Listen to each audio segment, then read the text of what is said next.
Hello. Andrew? How are you doing? Good. Hello, everyone out there, and welcome to the Digital Growth Show. If you're new to the show, welcome. Thank you for kind of spending the next hour and a bit. Although we always try and clip it at 45 minutes, it usually kind of pushes through that. And if obviously you've joined us before, welcome back. Happy to have you. And obviously, if you're watching a rerun, even the timing is a bit relevant, I suppose, if you're watching a rerun. But welcome to the Digital Growth Show. How's your week been? Yeah, really good actually. Busy. I mean, it's it feels like normal life is kind of resuming again after the challenges of the last few months. So yeah, pretty good. What about yours? Yeah, good. I'd say kind of been out more in more meetings this week, physical meetings, even though obviously physical meetings are this far apart. I'd say the most interesting thing to change behavior is the shaking of hands, because as much as that doesn't happen in other parts of the world, I've been shaking people's hands for the last 20 years, so it feels very strange not to kind of shake hands. So yeah, I think that's one of the things, the nuances now of working. Yeah, there is that sort of uncomfortable moment when you first see someone, and you're not quite sure whether you should be shaking hands with them or not, right? Yeah. I think as guys, like a fist bump is working quite a bit. I've had some people offer up their elbows, which I'm not sure about that, because that still feels like you're breaking a 2-meter rule at that point. Your elbows are definitely shorter than reaching out with your fist. But yeah, I guess that would be as we meet more people will become accustomed to it. Yeah, I think you're right. Yeah, actually, I'm just trying to work out whether kind of business cards are deemed sort of sterilized enough to hand out, because I've not met anyone I don't know yet. So yeah, so that might kind of prove interesting. I met someone, really? and Okay. I didn't even offer up a business card. So yeah, I imagine if you're in the business card game at the moment, you're probably panicking a bit. Perhaps finally it's that people have been trying to push that digital card for years, right? Oh, this is your all-in-one digital card, no need for business cards. So perhaps they're rubbing their hands at the moment. But yeah, I don't know, actually. I hadn't thought of that. Yeah, LinkedIn, usually that's what I say. Find me on LinkedIn. That's right. Yeah, I think they're either panicking at the moment or innovating, but I'm not sure there's many kind of sitting in between. Yeah, that's true. Cool. I should have said as well, this is third episode in the series. So this is our kind of final cut, as it were, on the HubSpot trilogy. This obviously, we've been speaking previous weeks about HubSpot and kind of power of it, and we decided to dedicate the last kind of 2 weeks to that, really. And obviously, when we're talking about something a lot, it's better that we explain it a bit more in detail. So we had the sales kind of components at the first week. Second week was very much based on marketing, and obviously this week we are talking service, right?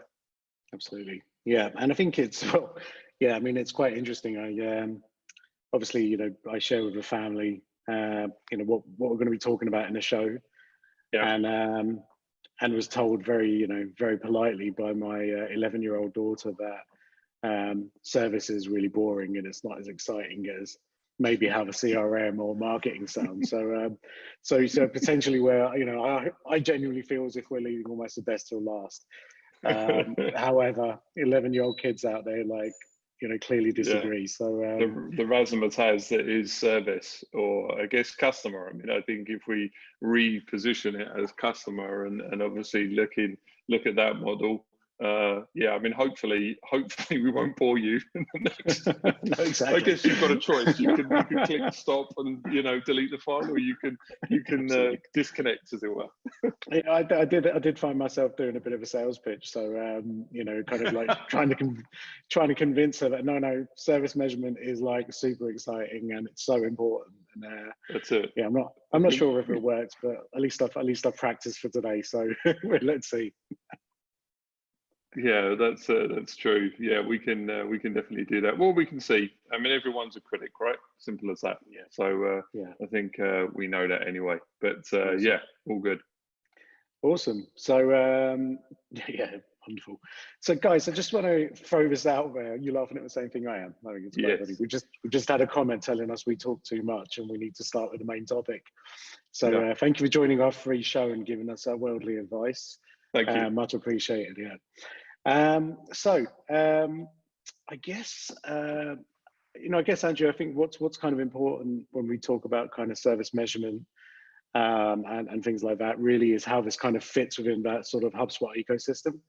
Yeah. You know, obviously, like you mentioned, this is part of obviously our kind of, HubSpot trilogy, I guess. I think let's kind of refresh ourselves, and I'll just share my screen for a second and just let's go back to the flywheel. So we spoke about this last week, and I guess why it's important to kind of mention this again is just obviously there might be people tuning in today who didn't tune in before, but also just to really show how service sort of integrates with HubSpot's ecosystem. So Yes. that kind of, the flywheel image that's, on the right-hand side of your screen right now, this was something that, Brian Halligan, the CEO of HubSpot, one of the co-founders, he launched about just over a year and a half ago, I guess, at one of their events. And what he was saying is like the old model of the funnel was, maybe not applicable in today's business world, right? He said customers were almost too far down the funnel and in levels of importance. And instead, where they should be is right in the center of all of the activity that a business needs to follow, right?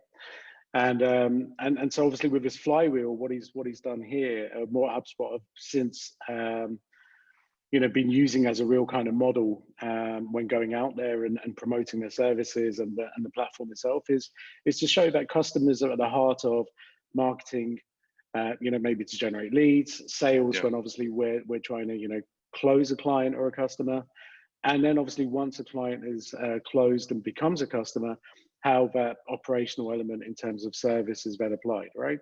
Yes. So I think it's quite interesting in terms of how this kind of fits in. I think it makes enormous amounts of sense. And like I said, customers at the heart of this really kind of allows us to kind of understand HubSpot's methodology, which is that they want to really kind of help companies to grow better.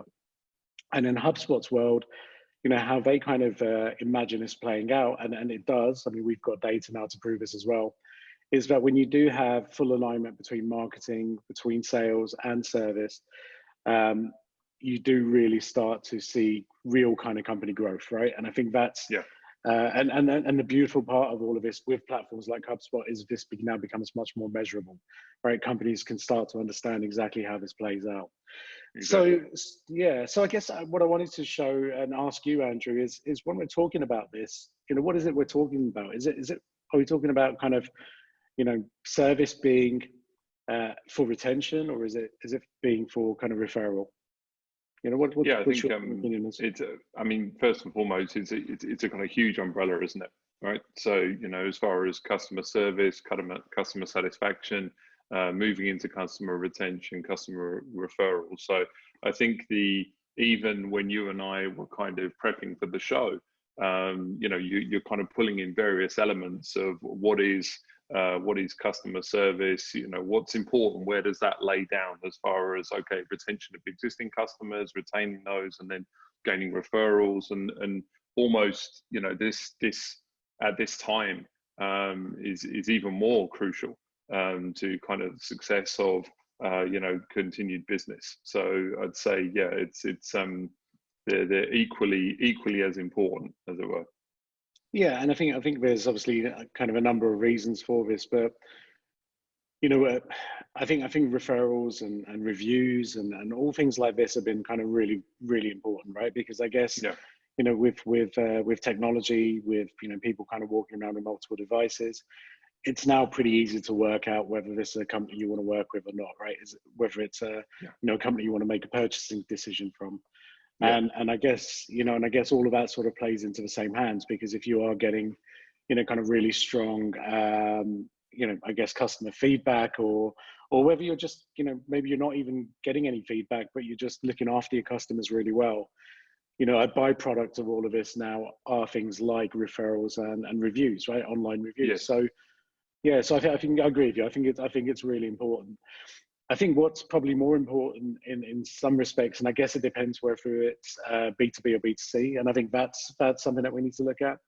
You know, I guess in a B2B world where perhaps you've got a fewer number of customers, retention, I guess, becomes even more important at times like this, right? When there's kind of business challenges that people are facing, right? Yeah, of course. I mean, I think and also I think when people are making tough decisions, perhaps budgets are being squeezed, and people are looking to acquire new business, that referral play really comes into kind of vision, because essentially there's a nervousness associated to trying new things. Sometimes people are almost being forced into trying new things, right, at the moment because of the current situation. And obviously, change, everyone has changed. So if there's an element where, I've worked with this organization, I've worked with these individuals, and you've got that solid referral, this starts to play a key part. And even, to be fair, as you mentioned, things like reviews, where they're not necessarily a direct referral, but it's a group of individuals that obviously have, a similar kind of champion, as it were. Yeah, you should work with company X. They're better than company Y, or I've worked with company X for the last 3 years. You kind of take these on board, similar to things like customer testimonials as well. Yeah. When we're talking about reviews as well. Yeah, I agree. Actually, I'm just going to stop the share for a second, I think, while we kind of load up the next part. But guys, just a reminder that this show is kind of, very interactive, and please do send sort of questions and comments and things like that through as well. Again, it helps us kind of direct some of the conversation. This isn't a scripted show, so, we want to really kind of provide as much kind of value back. So please feel free to kind of participate as well. Andrew, we've got some quizzes though today as well, right? We really want some participation. We do. We really. Although we've called it a quiz, and I don't think we have a prize. So I'm not quite sure. I'm not quite sure how quizzical that is if we don't have a prize. No, this is true. So I'm going to just pop up my screen again for a second. There we go. And so I guess this quiz question number one, even though it's not really a question, but I guess, when we're talking in the world of kind of retention and customer satisfaction, we've got this kind of, obviously 5X, in bold kind of message on the screen here. But I guess what we're wanting to ask, guys, is really what you think that 5X is about. So let me just launch this question. So we want your kind of feedback here. So when we're talking about sort of 5X, in the context of customer satisfaction, what does that actually mean? When we kind of relate this to business. So yeah, guys, send in whatever you think that means. Do you think it's that you need to spend 5 times the amount of customers to make them happy? Do you feel the cost of acquiring a new customer is 5X the cost of retaining an existing one? Or do you think the final answer, customers are 5 times more likely to refer you to another company if they're satisfied with your business? Excellent. So we've got some answers coming in there. Cool. We'll keep that running for another kind of 5 or 10 seconds or so.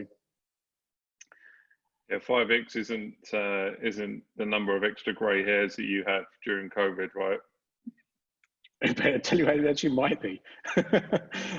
Again, if there was an image of me that was out there recently, thanks to the bio video, and I got some positive feedback, let's say, on that. Thanks, guys. So let's end that poll there. And interesting. Let me share the results. So most people have gone with the last answer, which is customers are 5 times more likely. And actually, I'm going to be honest with you, that might be completely true. We did just make it up, though. We did just make that one up. The one that let's call it the right answer. I'm not sure. I'm not sure if if there was more than one. But I mean, the point here was actually that the cost of acquiring a new customer is 5 times the cost of retaining an existing one. There's a lot of data about this out there. I think Gartner have released some data on this. Salesforce have, I believe HubSpot have. There's so much data that kind of almost relates to exactly that same percentage. And so I guess that's a really kind of important point, right, Andrew? Because I think we kind of know that this data exists. And when we talk about it, we still kind of almost look at ourselves, or, companies look at themselves and say, well, okay, that's great. And we know that we spend a lot of money, acquiring new customers. But, what can we do to kind of retain other ones? And obviously things like customer service and those elements are important. But, there was someone I used to work with here a long time ago. And one of the things that he says, look, if you measure something, something happens, right? And I guess what was missing, and I guess is a relative kind of newcomer in the kind of technology game. If you kind of consider, say how marketing and sales is involved, is really kind of service measurement, right? We're still used to going into, whether it's a restaurant or going somewhere and kind of filling out bits of paper. And I know it's changed in many cases, but, that still happens, right? And so, it kind of hasn't almost evolved at the same speed or in the same way as, as other kind of forms of, I'd say, marketing or feedback or customer interaction, I'd say, right? Yeah, and a lot of this customer feedback or kind of satisfaction is almost done on a public forum. So if there's no ability to actually give your feedback constructively to an organization, they tend to jump on social, and kind of will have either a positive or negative feedback from a customer satisfaction perspective, or it may be a review site. There's obviously a lot out there. So if you don't have a mechanism in place to at least kind of understand how your customers are feeling about their experience, and I'd say that almost in the B2B space, that obviously lags a bit behind as well. I think in the B2C space, from a consumer perspective, when you're looking at, perhaps a restaurant or, retail experience, a lot of the time that there is that customer feedback and an opportunity to collect data. Whereas in the B2B space, as you said, the technology hasn't really been pushed in that space. Yeah. And actually, I think what's happened as a kind of consequence of maybe technology not being at the same pace of maybe the demands of the consumer is that's where these review sites have really kind of, they've almost had an open playing field, right? Yeah. So if you look at, your TripAdvisors for the hotel industry and the restaurant industry, where else were people going to give their feedback? Because again, I'm not sure, I guess, customer feedback's obviously always been important, but if companies aren't providing that ability for their clients to give them that feedback, and sometimes, a customer just wants to, and I think TripAdvisor a long time ago, and for many years have said, actually, they get more positive reviews than they do negative reviews. Yeah. Right. And so it's not just about, having a mechanism where people are, wanting to complain, or a forum for that, right? But I feel as if, that's been that big divide. So cool. I'm gonna move on to the next question. And guys, we're not going to do this the whole way through, but I think it's fun. I'm not sure you guys all agree, but right. So I'm just gonna, here we go. So the next number on the screen here is 84%, and we'll give you a little bit of hint for this one. So this is actually Salesforce data that we've taken this one specifically. So again, guys, next question. Let me launch it. In the context of customer satisfaction, what does that 84% relate to? And is it 84% of clients value the experience with a company as much as the product or service that they actually deliver to that client? B, clients believe that a supplier is only honest 84% of the time. Got some text missing there, I think. Or is it C, 84% of clients repurchase if they are happy with the service provided? Great. Yeah, it's not 84% of, what percentage of Andrew's face covered in hair? It's not that. It's not that. I was super tempted to actually put that in, if I'm honest with you, but there we go. I'll leave that running for a few more seconds, guys. So if you do want to participate, please. I quite like at the moment. Obviously, we can see some of these results kind of burning through at the moment, and I like the honesty play. 0 have chosen clients believe that a supplier is 84% honest 84% of the time. Yeah, which is because that's 100%, right? So exactly. Yeah, exactly. Cool. So actually, here you go, guys. as you can see, so most of you have said 84% of clients repurchase if they are happy with the service provided. Again, that could be true, Andrew. So that was we needed to make our false answers. We found a fatal flaw in our quiz. Well, yeah, actually, to be fair, the answer that we're providing is obviously from credible sources. So it's not just myself and Amit cooking up the answers. This, in this case, is directly from Salesforce, previously from Gartner. So it's actually 84% of clients value the experience with the company as much as the product or service. Which I think, and actually, I love the fact that, I mean, to be honest, when I heard that for the first time recently, again, while we were kind of looking at, some data for the show prep. Yeah. And again, we kind of, when we look at things like that, that's not an obvious answer, right? No, no. Obviously, when you're buying a product or service, you care about a product or service. But that Salesforce data, which comes from thousands of different sort of, survey results, I think is really interesting. And I think it's that experience, right? And I think that comes down to maybe supplier intent, right? If you're a supplier and you're actually genuinely are providing a really good experience, perhaps the results aren't potentially there, but every part of your process and your sort of customer interaction is really positive, then I feel as if, as a customer, you value that, right? Yeah, I think even. Yeah, go on. And I was going to say, you don't, potentially sit there, waiting for somebody to make a mistake, right? I think you kind of almost assume that stuff happens, but as long as I think a company's genuine, the people that you're interacting with are genuine, and like I said, positive intent is there. It's interesting. I feel, it's powerful, but I think it actually makes a lot of sense when you kind of look at it like that. Yeah, I mean, it may be kind of that analogy if you go to a restaurant and the service experience, the customer experience was incredible and the food was okay. I mean, you probably like to give it another chance versus if you've got an incredible food and the service was terrible, you probably wouldn't go back.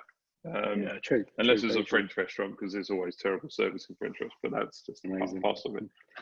Amazing. We have 2 viewers from France. You do know that, right? Yeah, I know. I realize. Yeah. Just put that out there. There's a brilliant advert at the moment that there's a kind of all the French sommeliers that are tasting this new sparkling wine, and they're all speaking in French, and it's all the bubbles, the aroma, and everything. And then the last guy goes, "Where's it from?" And they go, "England." He goes, "Angleterre," and just throws it. Quite funny. Awesome. So guys, I think we've kind of spoken about obviously the importance of kind of referrals and reviews and positive customer feedback and customer satisfaction and the impact of that. I think let's kind of dive into how HubSpot can support this process, Andrew. And again, I'm going to switch back over to a slide here, but let's talk about kind of, again, HubSpot's journey with the Service Hub. So, as you can kind of see on your screens here, HubSpot have a lot of different features, and we've gone through the marketing piece, we've gone through the sales and the CRM piece over the last couple of weeks. If you haven't watched those videos, they're on the website. But, service, I guess here, from a HubSpot perspective is kind of, HubSpot's newest member of the family. Right. And I guess you can tell that from the fact that there's only, very limited kind of options that are in the platform on the back of it. But we've been using this actually from day one. So, again, I think from a Nexa perspective, we kind of understood the value of retention, but service measurement, especially in that kind of B2B sector, is really kind of challenging, right? And I think as soon as HubSpot, announced that there was now a product that kind of helped us, we wanted to explore it, and actually the journey's been really good. So we want to kind of share some of that with you guys as well. But when we kind of look at this, and one of the features, and we've used this from time to time, HubSpot have looked at the ticketing feature and said, okay, we need to do ticketing with a difference. But when I even mention things like ticketing, Andrew, what's your, what kind of comes to mind when you think about, online tickets or website tickets? And Yeah. I mean, I think people kind of, naturally move to that, perhaps more of a tech-based environment. where there's something wrong with something, or you're obviously, you know, want to go online and you speak to somebody and you raise a ticket, and then obviously, you know, it's very web-based, let's say. You would go to a dedicated space, raise a ticket, sit back. You know, I'm thinking of, you know, domains, emails, all this kind of stuff. So yeah, it feels, I'd say prior to knowing obviously what this has to offer, that was very much the thought process for ticketing. Yeah, and I think that's exactly the point, because I think in the kind of tech world that we're in, we're very used to ticketing systems. Yeah. You know, bug reporting, all that kind of stuff, you know, where you need a mechanism to go back and tell, I mean, HubSpot got a great ticketing system. Yeah. But when we, and I think what HubSpot were smart here is when they looked at ticketing as a concept, they said, well, actually, this isn't just about, you know, reporting issues or reporting bugs. You know, this might be somebody who's mentioned something on social media, right? Whether it's Twitter or LinkedIn, you know, they might have mentioned something that might need some attention. And what this kind of system does is almost, I think the nice part of it is that it's not called ticketing, right? I think it's, the way they kind of defined it is that actually this is, you know, perhaps an action that needs addressing, right? Or some sort of input from a customer that needs addressing. And what they've done is they've, you know, made it really easy for anyone within an organization, which I think is important, but anyone within an organization itself to raise an internal ticket. Okay, so if you're looking after a social media and someone kind of, you know, mentions that there's a negative comment or whatever, you know, you can just create an internal ticket, and, you know, maybe your customer success team see that ticket and then, you know, can obviously respond to whatever that issue was. But I think what they've also done is, you know, you can use this product again as a customer facing ticket as well, right? And if you look at how banks work today, if you phone your bank and have an issue, you know, with something, what they're actually doing is they are actually raising a ticket, even if they're saying, we're going to look into this and come back to you, right? Exactly, and this is exactly what, so, you know, ticketing is that kind of, look, we're going to kind of look at what, you know, whatever the problem is or whatever the situation is, and we're going to come back to you. And the larger the organization, the harder this becomes to manage, right? So, you know, if you've got multiple offices in multiple countries, you know, and maybe it's someone in a different country that looks after this specific issue, you know, it's this kind of system that really streamlines that entire process, right? Yeah, and we've seen, you know, in real cases of clients where customer service engagement has increased as far as the way that I can communicate with you as a brand or a company. So that might be through email, through live chat, through a bot, through email, WhatsApp, etc. But as that's increased, the technology inside the organization hasn't necessarily increased or caught up with that. So we're actually engaged in a few projects like that at the moment, where we're kind of, you know, trying to pull in all of those conversations, have escalation policies in there, and allow the organization to successfully manage that customer feedback. Right, absolutely. I think then that's a really important point again, that you know, there's so many different avenues now where people can provide feedback. Yeah. You know, I don't think you can just direct people to maybe a phone line now, or just you know, a website and say, right, register all of your issues there. No one's going to listen, right? People are only going to use the platforms that they're comfortable with. No, I think you do raise a great point. I think the nice part of you know, what HubSpot have done with this tool specifically is just for measurement of time. So, you know, if things aren't handled or managed very efficiently, escalation policies and procedures are kind of embedded in this. It's all driven by that kind of nice workflows environment that we demoed last week. But you know, all linked back to the CRM. So you have the ability to understand, you know, in a singular pane view, what's happened previously with this customer. Is this basically a customer that has a genuine concern, or is it something that they've been, you know, raised previously before and you've resolved? You know, you have everything else connected that we've spoken about over the last couple of weeks to this service environment. Yeah, absolutely. And just obviously the fact that you can measure time and create some KPIs and metrics around this internally, I think plays a big role in this. The next part of HubSpot's service feature is the surveys. And again, I absolutely love this, because I think this has been a bit of a game changer for us. But, you know, I guess what we wanted to show here is on HubSpot, it's super easy now to create, you know, different types of surveys. And you know, just by clicking on a surveys button, you can now create kind of, measure customer loyalty by creating a Net Promoter Score survey. If you want to kind of measure quality of customer support, or you wanted to see feedback on a specific department, or if you just wanted that kind of, smiley face measurement system, yeah, exactly. I should have called it that, right? It's not called the smiley face thing, right? Sorry. That's okay. That's fine. Happiness meter. It always, anytime I see this, so it reminds me when you land in Saudi Arabia, at immigration, if you remember, there's actually a happiness button in front of you. So yeah, I've never seen anyone brave enough to say that they're unhappy with their experience. just as they land in just Saudi, as they enter the country. Yeah. No, I think you're right. And then I just moved on just to go into the NPS side of things as well. Super easy to make an NPS survey, which I think is the difficulty half the time. I don't for a second believe that any company doesn't want feedback from their customers. I think everyone sort of values the importance of that. I mean, it might be worth just kind of mentioning from the NPS system, because I know when we first implemented it, I didn't know what it was. I think a lot of people may not understand what that is. So, okay. I mean, what is that really? What is the NPS system? And obviously, HubSpot make it so easy for you to do this. So, what is an NPS system, mate? Sure. So I guess my simplest way of describing it, and I'm sure everyone's received an email like this after you've either bought a product or received a service. But essentially, you might get an email that pops in that just says, "Hey, your opinion matters to us. How likely is it that you would recommend, X, so your company, for example, to a friend or colleague, right?" Yeah. And normally it's a scale of 1 to 10, 0 to 10, and 0 is that you're, not likely to recommend them at all, which means you're, deeply dissatisfied with whatever's been provided.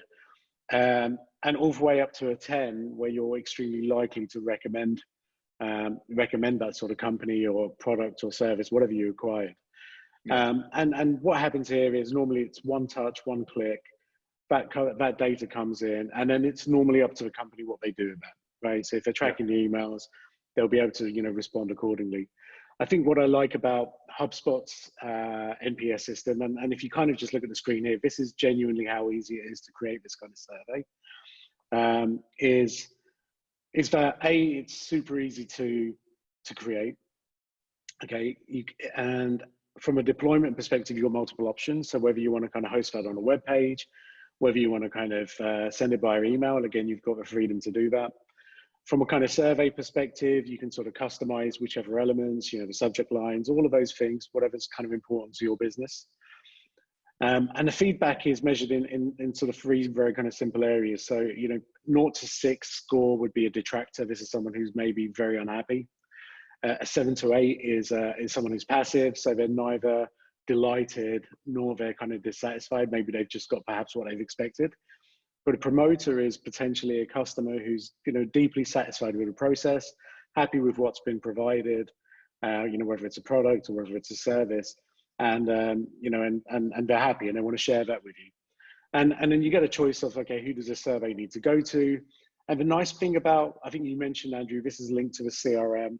So if somebody does become a customer, they receive a survey, it's quite important to kind of understand at what point they receive that survey, right? Yeah. So, if somebody signs a contract today, you don't want to send them a survey out tomorrow if whatever you're delivering takes a week or 2 months to deliver, right? Yeah. Because they're not going to have an answer, right? They're neither kind of, here or nor there. So it's important to kind of align this survey with when services and products are being delivered. Yeah. And the other thing I really like about this system is just the fact that you can now create triggers on the back of those results. And I think we've always, I guess all of us have kind of second guessed what happens to maybe a manual feedback form when it's filled out in a restaurant, and if you're kind of very unhappy, you're that customer that's complained during a meal, the food's not been good, the food's been cold, whatever it is. And then, you're hoping that by filling out that sort of customer feedback form, because a manager doesn't happen to be available, that, it ends up in the right hands, right? And it ends up in the hands of somebody that can take action on this, right? And come back to you and tell you that you're important and that they're perhaps sorry and these were the reasons. HubSpot take all of that manual process out of this. And what they do is if somebody does give you a, say, 0 to 6 rating, the escalation policy and procedures that are driven on the back of this are very different to if somebody gives you a 9 or a 10, right? Yeah. And so it can go to different people. In our company, for example, if it's a 9 or a 10, this gets shared internally, it gets shared to the management, but so does a 0 to a 6, but with the very different kind of messaging triggers and action points, I guess, right? Yeah. And the nice part of this is within HubSpot, and we've been talking about HubSpot being an open system where anyone in the organization can come in and start looking at data. That's not the case with a service hub, because they do understand that sometimes employees may not want people to see data. So the service hub is based on on a very kind of limited license perspective, and only those people that really need access to the data can see it. So again, you're protecting the integrity of the organization, I guess, more than anything else with this. I think also as well, I mean, it's important to say that it's a multiple touch point that this kind of starts to go out. So the first NPS survey that goes out, obviously, maybe that 2 months in, but then you still want to understand is your customer still happy?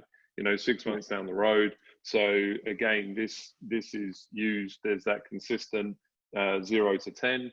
And you can kind of then start to measure, perhaps if you had a bit of a shaky start and you see an improvement, or perhaps if you kind of, started really well and you've continued to go well, or if you've dropped off, just that element of consistency just allows you to make some decisions, obviously. Yeah. And I guess I think what's interesting here as well, we mentioned this at the start of the show, but that kind of B2B, B2C perspective. Yeah. I guess NPS has been used predominantly by B2C companies until now, right? I mean, yes. I think, yeah. And I think HubSpot, for me, were amongst the first who said, actually, no, this needs to be B2B as well as B2C. I mean, a customer is a customer, irrespective of, with what side of the fence they kind of lie on, I guess, right, Andrew? Yeah, definitely. I mean, I think obviously the interesting factor is as well that to a certain extent, the individuals that are perhaps implementing the sale or the actual product or service are different from the person that may have recommended the sale. The experience might be different. There may be different personnel that are handling that as well. So, you get a true understanding of where things are at. And obviously there's other deciding factors associated to this. We take the NPS score into consideration, the communication prior to that point with the individual and the organization, obviously. So I think and I think the nice thing here, as you've mentioned, is just that it's so easy. They've created this a lot like the other elements of HubSpot. They've made it so intuitive, and they've pretty much thought of, I wouldn't say everything, but it's difficult to fault them as far as things that are missing. And then if there are things that perhaps there's a gap, there's that whole ecosystem that can be plugged in. So obviously that is important to look at as well. Yeah, I agree. I mean, I'm sure part of their thinking, I don't think they've ever published this, is how do you kind of create a system that requires the least amount of IT involvement as possible, right?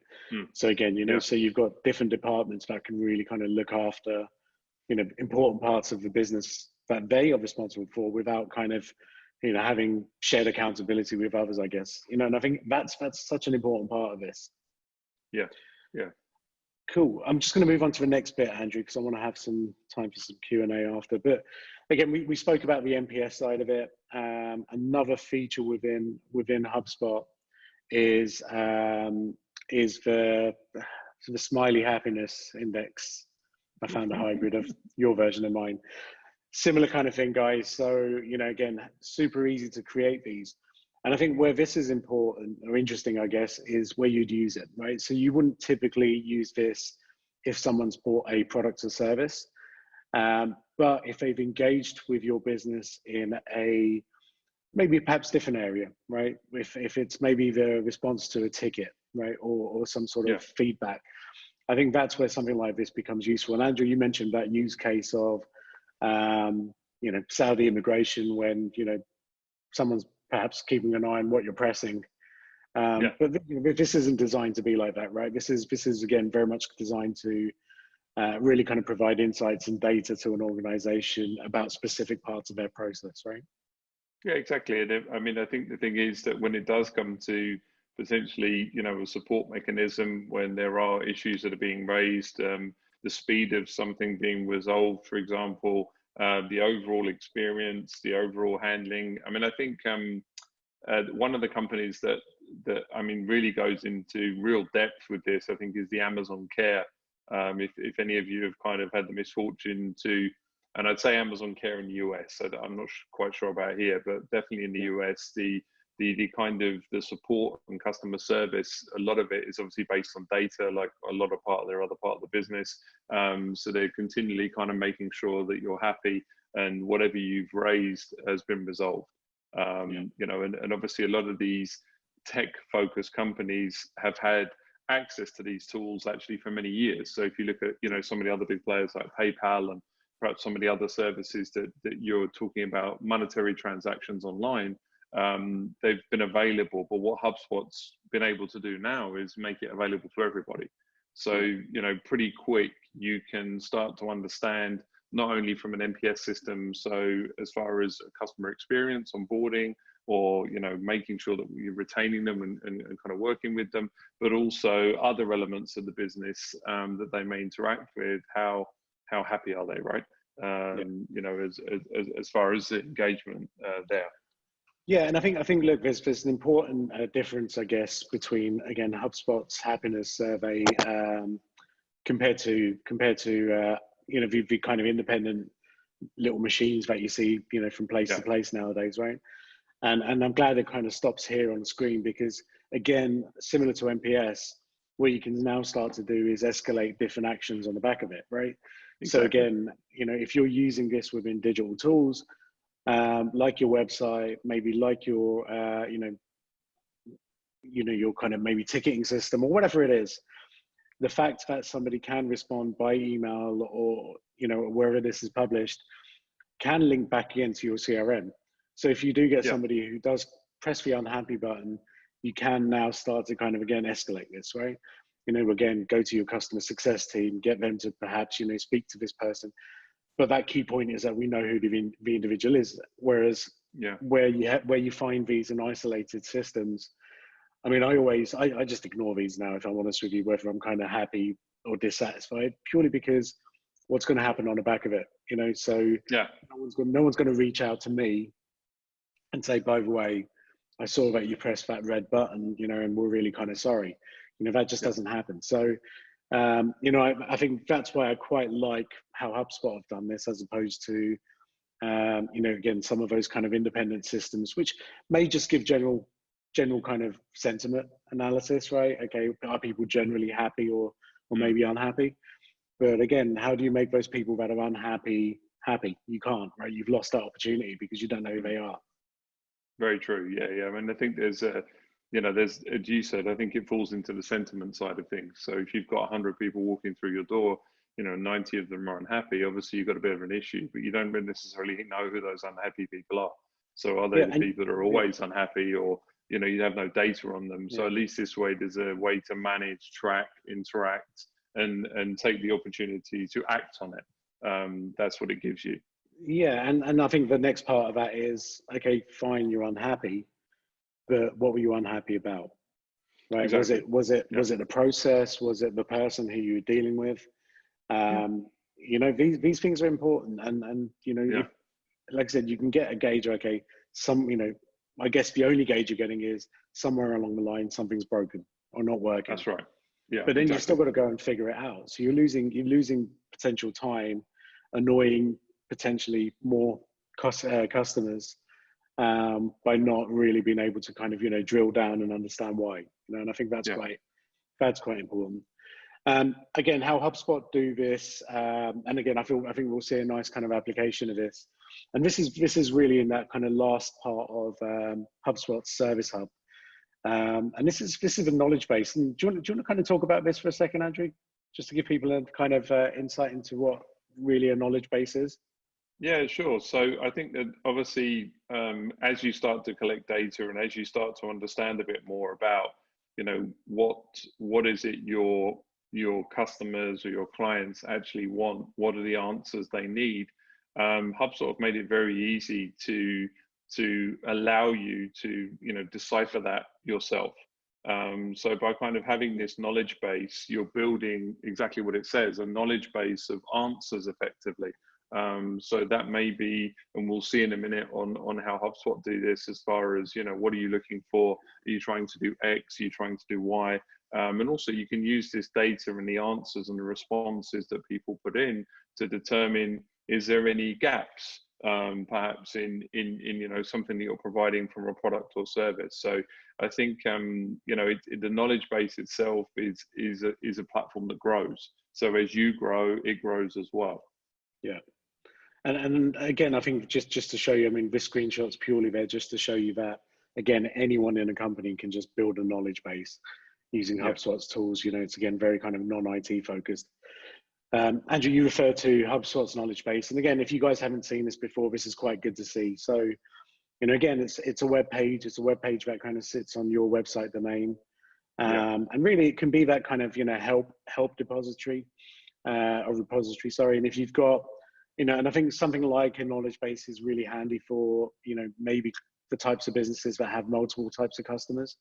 Yeah. So do you deal with merchants? Do you deal with end users? Whatever that kind of looks like. But if you perhaps spend a lot of your time, dealing with the kind of questions that can be answered by, having this information kind of available and easily found, that's where this kind of system really has an impact, right? And just from that efficiency perspective. Yeah, the customer service team can also refer back to the knowledge base. So this is a great tool for them to implement from a kind of feedback perspective. This is also can be implemented into things like bots. So if you're kind of out of office hours, as it were, you can direct people to this knowledge base, and hopefully they may be able to answer some question previously. I mean, that's a big, I think from a customer service perspective, that's actually a big ask, especially in this part of the world. But they like to try and allow you to solve the problem yourself. If it's a problem that's known or an issue that individuals perhaps get caught up on, again, it's, I mean, when it comes straight away, for example, when COVID first hit, we wanted to start implementing and integrating not only like the webinar that we're doing now, we want to integrate Zoom with our HubSpot. So we went straight away to kind of knowledge base, the forum. Okay, who's done this before? It was relatively new as well, so it's kind of interesting to get the different feedback. But we used that knowledge base, to find out. I mean, thankfully we've got Zara in our team as well, who's effectively our mini knowledge database. We also have HubSpot knowledge base. Yeah. But even Zara's not available 24/7, so that's where this comes in handy. Sadly, yeah, we need to try and fix that. Yeah, but I think the key part of this is just that efficiency side of it. So by getting it, your knowledge base accurate, by getting it right, you're potentially saving time, not just for you, but for that customer as well, right? That client. Sure. And I think that's such it's a commodity that none of us kind of have too much spare of. So. I think the ability to be able to kind of provide an answer very quickly, I think, is really key. Did you notice on the bottom right-hand corner there, Andrew, the HubSpot's happiness meter? Yeah, exactly. Right. And they use this across their site. I'm sure you guys, if you've been on a HubSpot website, you'll see this. But essentially, all they're asking here is, did you find what you were looking for?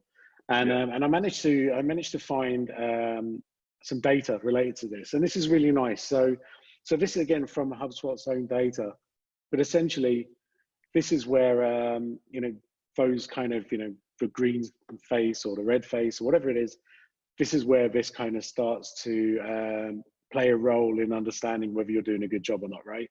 And in HubSpot's case, if we go back to that last example, they want to know, was this page useful? Did you find what you were looking for? And by having this kind of helpful rating and unhelpful rating, I think it gives them really good insights, So for example, it looks like here, a lot of people have found some of that content unhelpful.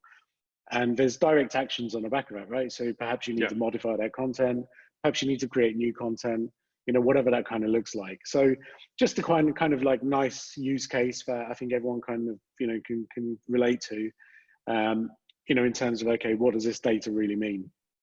I think you hit it there, because what we've been speaking about a lot over the last 3 weeks is data. You know, what this really gives you is it gives you an inclusive view of that entire customer experience. So, you know, this last kind of piece of the puzzle that we've ran through today is really, you know, almost taking us back right at the beginning of the journey again.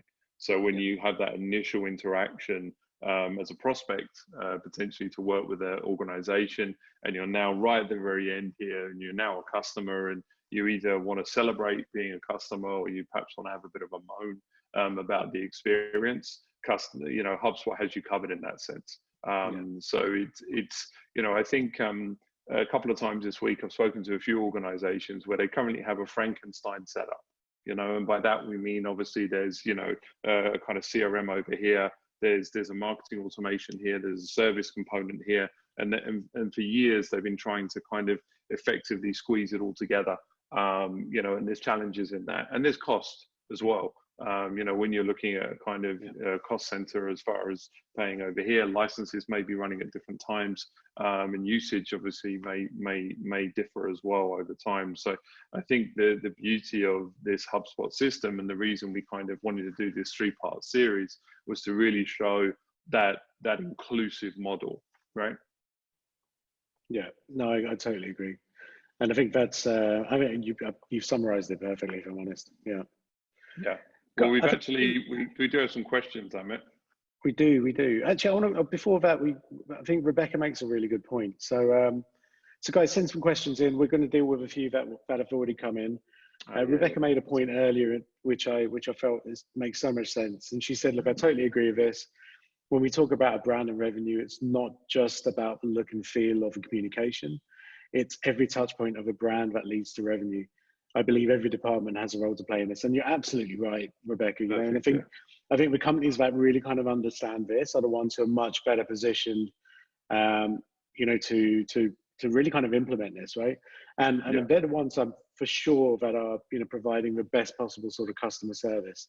And I think these kind of measurement tools are really important in that process, you know, because, you know, sometimes, you know, there's people who are very, you know, who are not customer facing, but play just as strong a role in the satisfaction of a client than someone who is customer facing, right? You know, and again, it's these kinds of tools that really kind of make a difference. But yeah, thanks for that, Rebecca. Great point.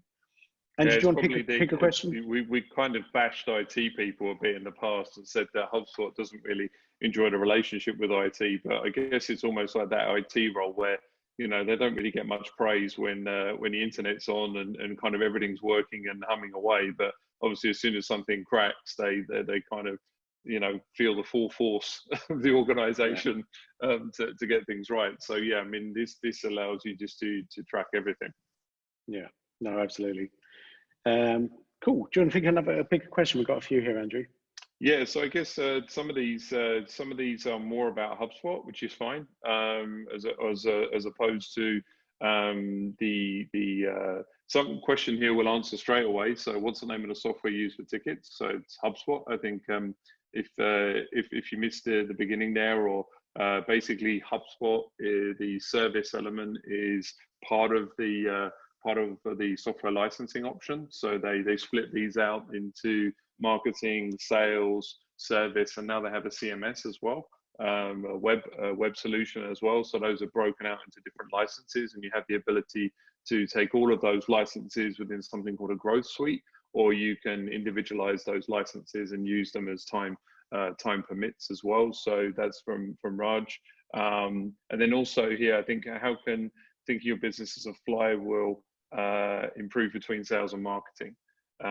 So yeah, I mean, we touched upon this last week actually, where we pulled up that flywheel to from funnel to flywheel. We spoke about this last week, and the fact that as much as You know, the guys over there, Brian and Damesh, spoke about the flywheel a few years ago. We still think that that funnel is still relevant. I guess from a flywheel perspective, really the point to take away from that is it's frictionless.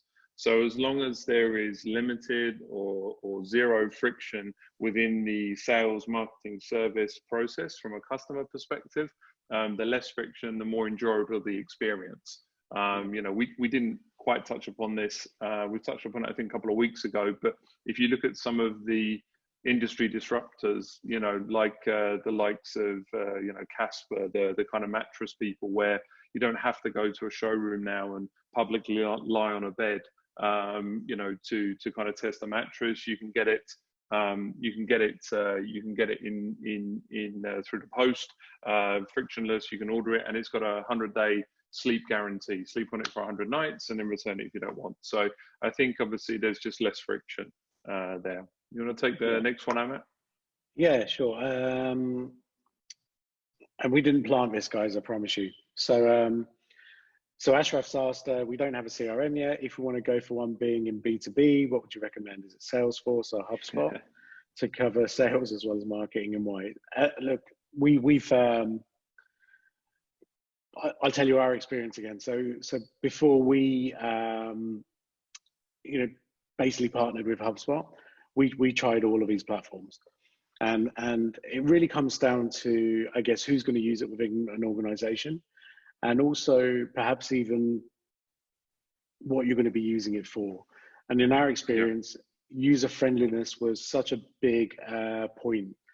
And that was one of the key decisions as why we went to HubSpot, because, you know, my vision was that everyone within our organization will be using HubSpot. So if I don't have a user-friendly system, it's going to be very difficult for people to do that. Yeah. Also, if you're looking at a CRM, then specifically you're probably dealing with salespeople, and salespeople perhaps want to spend as less time on the CRM as possible. In fact, they probably want to spend no time on the CRM. That's right. And if you go back to our CRM episode, we showed that actually a salesperson doesn't have to live in HubSpot's CRM environment at all.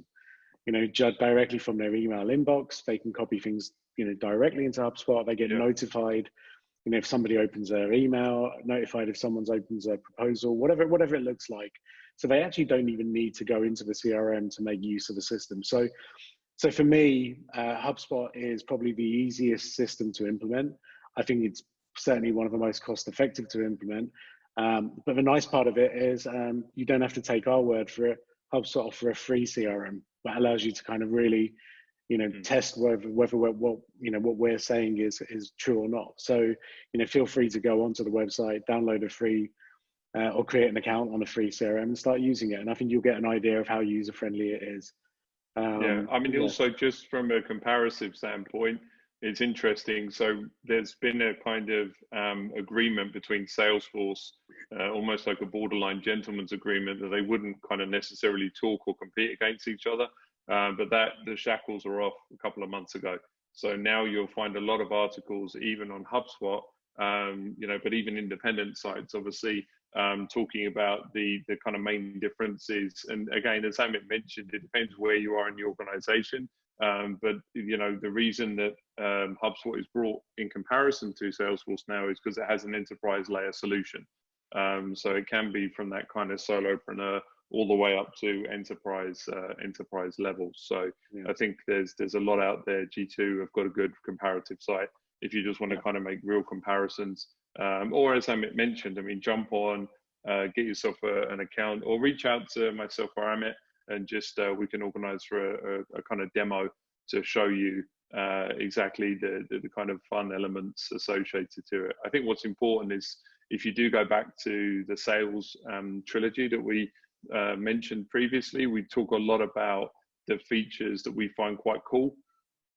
So pretty much CRM is much muchness. You know, they're all pretty similar. They do what they're supposed to do, track customers and kind of help you understand and forecast sales. But there's some unique things associated to HubSpot that I think really add value. Yeah, great. Guys, if you've got any more questions, send them through. I've got one here again from Rebecca. What's next for HubSpot? Where do they see the market progressing, and how will they kind of move with it?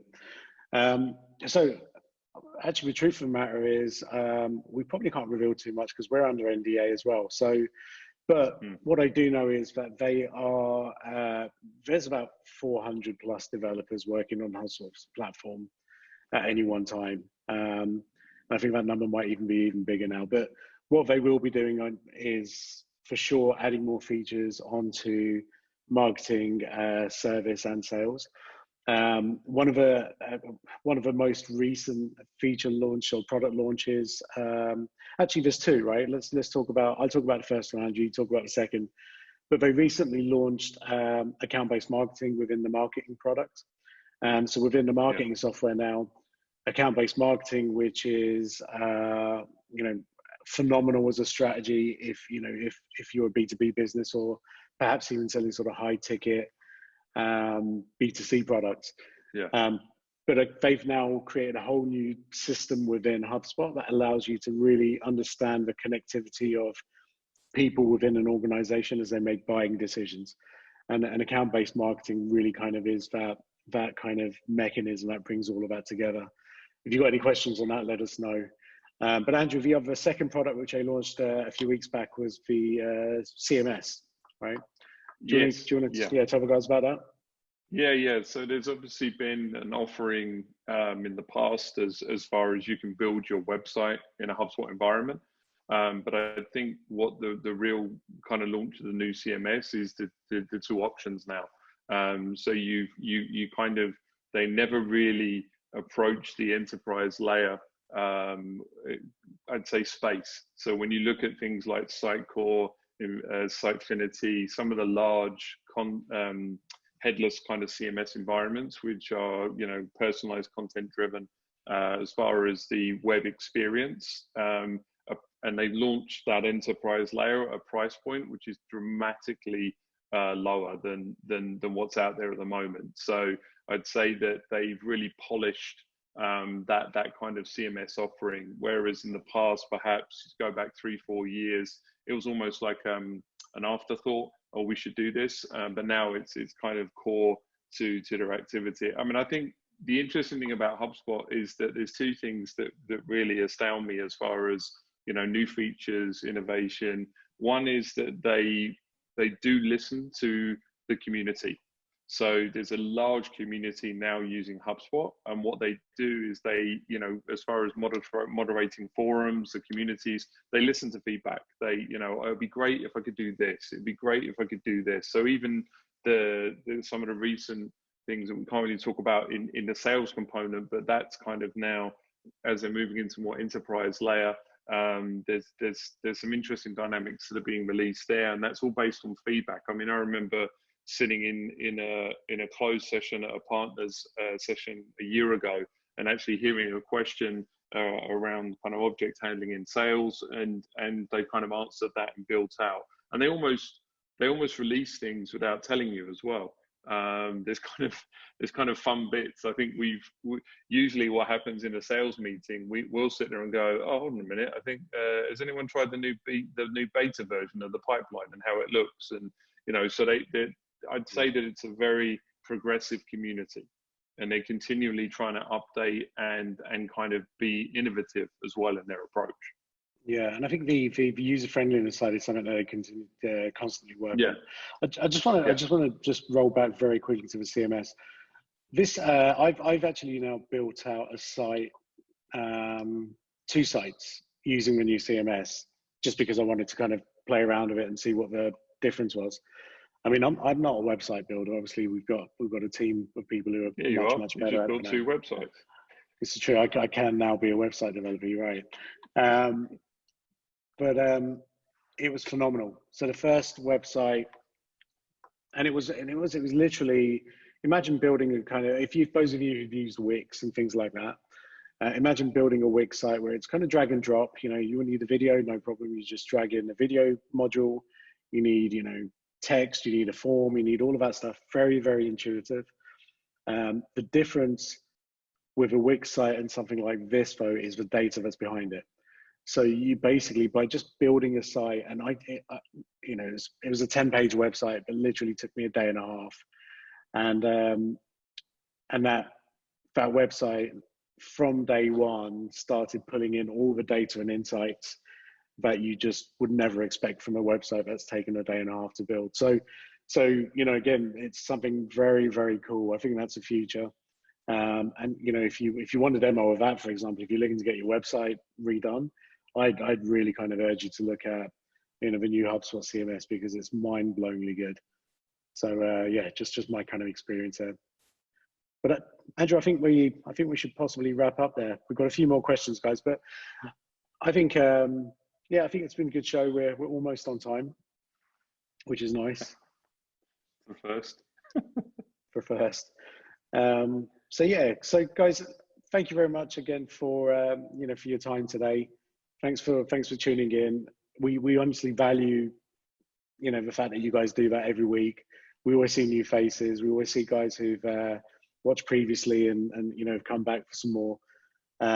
So yeah, thank you very much. We're very kind of humbled by that, and yeah, we look forward to seeing you again. Yeah, we're going to be. Words of wisdom? I think later on today we'll kind of release what we're talking about next week. But that kind of pulls in the trilogy, and as Amit mentioned, we've now got all of the shows up not only on our own site but up on YouTube. So you can throw us a subscribe, or you can jump in and have a look at the YouTube offering, the website offering as well. So they're all there to kind of go back and kind of pull in on. So yeah, that's it. Yeah. Awesome. So Perfect. I've actually enjoyed that. There you go. I'm gonna make my 11-year-old watch this tonight. You're gonna say, to show how, you need to watch this. Yeah, just to show how interesting service measurement really is. That's it. Yeah. Actually, to be fair as well, I mean, guys, we get comments and questions, and they all come in. So that's why sometimes you can see our eyes going getting a bit distracted. But what's nice is that actually this might be one of the most popular kind of thanks. That was great. This was good. So yeah, hopefully there's value there. So thank you, everyone. Enjoy the rest of your day. See you later. All right. Bye. Take care.